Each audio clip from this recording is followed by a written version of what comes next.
Pesanan seorang pemuda wali, Abdul Qasim Al-Junaid.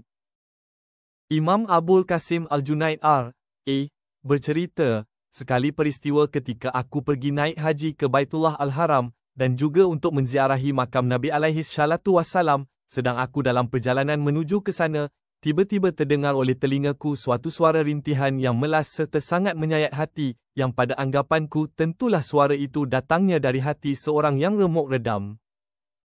Aku pun mencari-cari dari mana datangnya sumber suara itu, dan ternyata bahawa rintihan itu keluar dari mulut seorang pemuda yang sangat kurus, lemah, namun wajahnya bercahaya terang seperti bulan. Saya mendekatinya, ia membuka matanya dan langsung mengucapkan, "Assalamualaikum, ya Abul Qasim." "Waalaikumsalam," jawabku penuh kehairanan.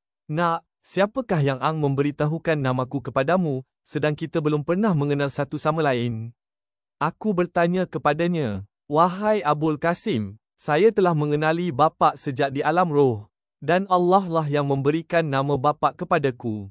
Demi Allah, wahai Abul Qasim, kalau aku sudah mati, maka mandikan dan bungkuslah aku dengan baju yang aku pakai ini, dan naiklah ke bukit itu, lalu panggillah orang-orang untuk menyalatiku, lalu tanamlah aku di tempat ini pula.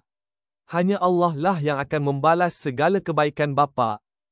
Berkata Abul Qasim Al-Junaid lagi menyambung ceritanya, "Kemudian aku lihat anak muda tadi penuh berkeringat dahinya sehingga membasahi seluruh wajahnya, suaranya semakin menekan, barangkali kerana kesakitan. Dalam pada itu ia sempat berpesan lagi, katanya, 'Wahai Abul Qasim, setelah anda selesai menunaikan hajimu, dan sudah mau kembali ke negerimu, hendaklah anda menuju dulu ke Baghdad, dan tanyakanlah orang-orang di sana tentang kampung Dab Zafaran.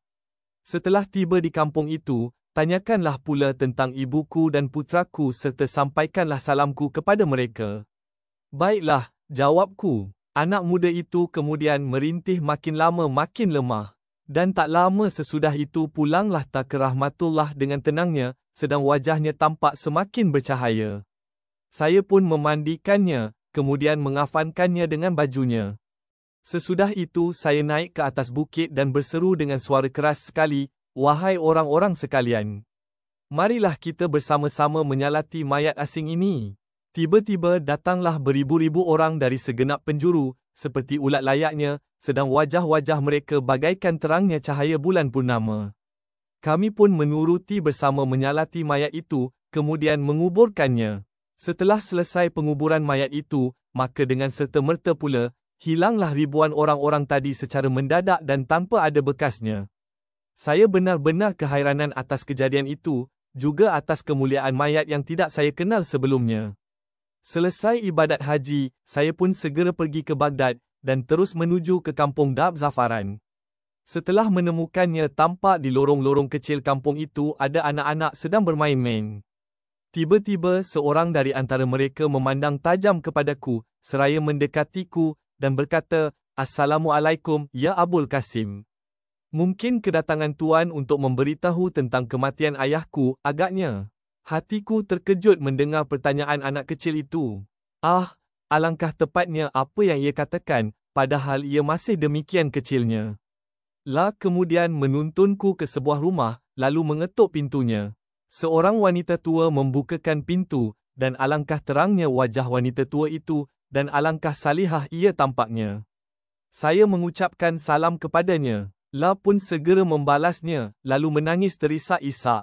Kemudian ia bertanya, 'Wahai Abul Qasim, di manakah tempat kematian anakku dan cahaya mataku? Moga-moga ia mati di Arafah.'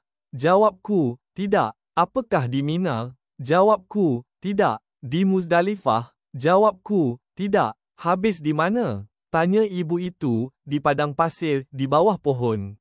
Jawabku, 'Ya.' Mendengar berita itu, ia menjerit keras seraya berkata, 'Oh anakku! Oh anakku!' Suaranya bercampur tangis yang sungguh menyawat hati semua orang yang di situ. 'Oh anakku! Oh anakku! Mengapa tidak disampaikannya ke rumahnya, Baitullah, atau dibiarkannya saja ia dengan kamu?' Ibu itu terus sesak dadanya, dan ketika itulah ia menghembuskan nyawanya meninggalkan dunia yang fana ini, kembali ke rahmatullah, moga-moga Allah mencucuri rahmat ke atas rohnya. Berkata Al-Junaid seterusnya, melihat neneknya telah meninggal dunia, anak kecil itu pun mendekati mayatnya sambil menangis terisak-isak. Kemudian menengadah ke arah langit seraya berdoa, "Ya Allah, ya Tuhanku. Mengapa engkau tidak ambil aku bersama-sama ayahku, dan tidak pula membiarkan aku hidup bersama-sama nenekku? Ya Allah, lebih baiklah engkau ambil aku untuk pergi bersama-sama mereka berdua." Dengan tiba-tiba saja sesaklah dada anak kecil itu, dan In pun menghembuskan nafasnya yang terakhir, moga-moga Allah merahmati mereka sekalian. Saya benar-benar tercengang menyaksikan segala peristiwa yang baru berlaku tadi itu, dan saya kira alangkah bahagianya keluarga itu. Saya merawati jenazah itu bersama dengan tetangga mayat itu dengan sempurna dan baik.